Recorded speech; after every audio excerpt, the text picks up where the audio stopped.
Hey guys, welcome to the channel. This is going to be a video about the paintless dent repair I had to the dent that mysteriously appeared in the back of my car a couple days ago. A guy named Steve took care of my dent today, and he was nice enough to let me film a lot of the process.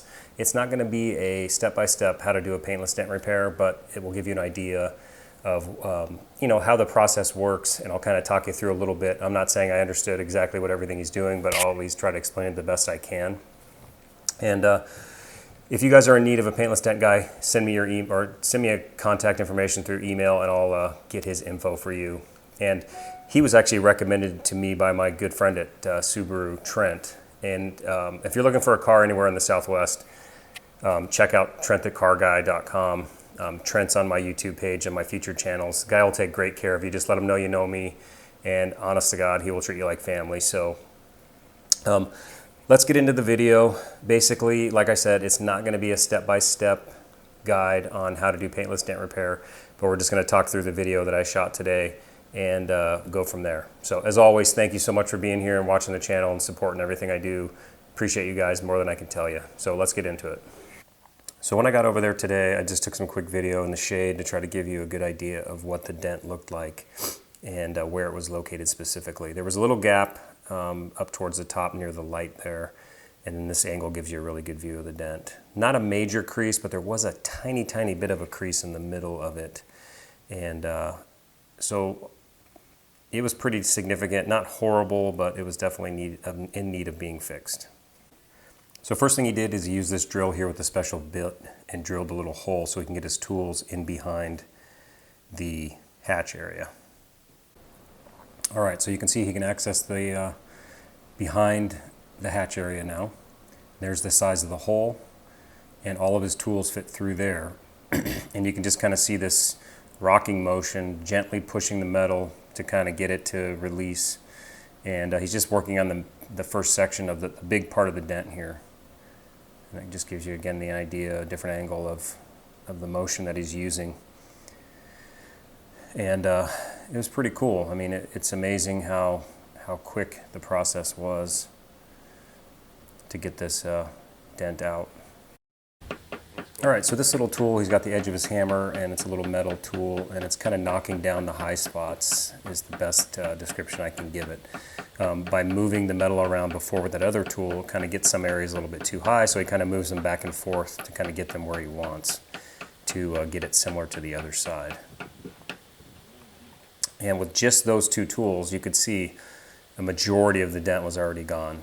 So, and he's just getting started. There's kind of a brow at the bottom that he wants to knock down now. And that's what he's doing here.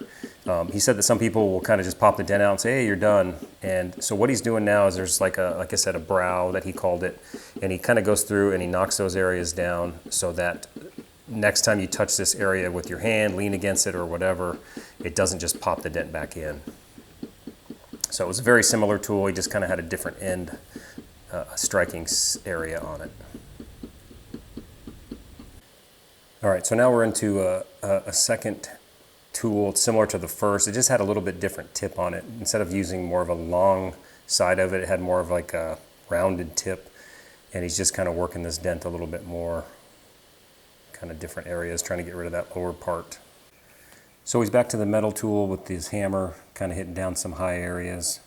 And kind of cool, kind of goes back and forth between this tool and then the other tool, just pushing stuff around until we get to the end. Took about 40 minutes or so total.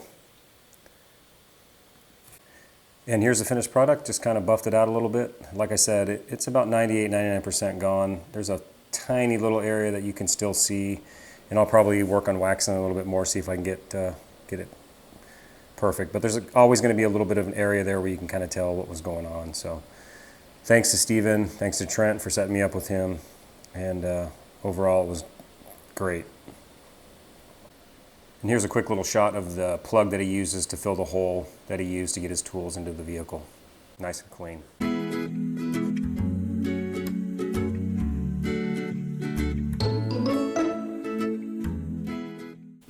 All right, guys, that's about it. Thanks for checking it out. Hopefully that was enjoyable and kind of gave you an idea of the process that Steve went through to fix that dent. Hopefully no one else backs into my vehicle anytime soon. That would be nice of them not to do that. We did talk a little bit about the hot water trick, because some people had asked me about that. And he said he thinks it probably would have worked on the majority of the dent, but probably would not have gotten the part near the top. And it may have set up a situation that I talked about a little bit in the video, where if you down the road put pressure on it again, it could just pop back in. So by going and massaging that ridge, both on the top and the bottom, it kind of sets the metal up to not do that. I don't understand it completely, but that's kind of in a nutshell what he was talking about. So anyway, thanks again for watching, guys. We'll see you next time, and hope you guys are having a great summer. Cheers.